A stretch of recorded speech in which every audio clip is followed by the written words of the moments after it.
ನಾ ಹೇಳಿದೆ ಯಾಕಪ್ಪ ಅಂತ, ಇಲ್ಪ ಬೆಂಗಳೂರು ಡೆಲ್ಲಿಲಿ ಎಲ್ಲ ಡಿಸ್ಕಷನ್ ಆಗಿದೆ ಅಂತ ಅಷ್ಟು ಹೇಳಿದ್ರು.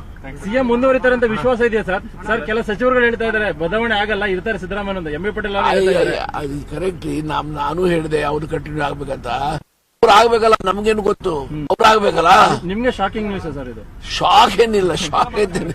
ನಾನು ಶಾಕ್ ಆಗಿ ಆಗ್ಬೇಕು.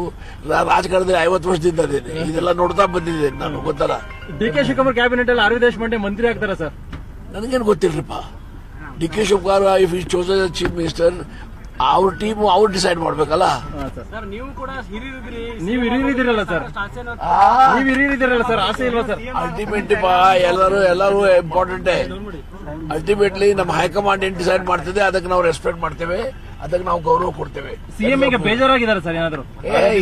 ಬೇಜಾರಾಗಿದೆ. ಏನ್ ಬೇಜಾರಾಗಿದೆ? ನಾಳೆ ಮಾತಾಡ್ತೀನಿ ಅಂತ ಹೇಳಿದಾರೆ ಸರ್. ಹೈಕಮಾಂಡ್ ಏನೇ ಇದ್ರು ಕೂಡ ನಾಳೆ ಬ್ರೇಕ್ಫಾಸ್ಟ್ ಕರೆದಿದ್ದಾರೆ, ನಿಮ್ನು ಕರೆದಿದ್ದಾರೆ ಸರ್? ನಿಮ್ ನನ್ನ ಕರೆದಿಲ್ಲ, ಮಿನಿಸ್ಟರ್ಸ್ ಕರೆದಾರ ಅವರು.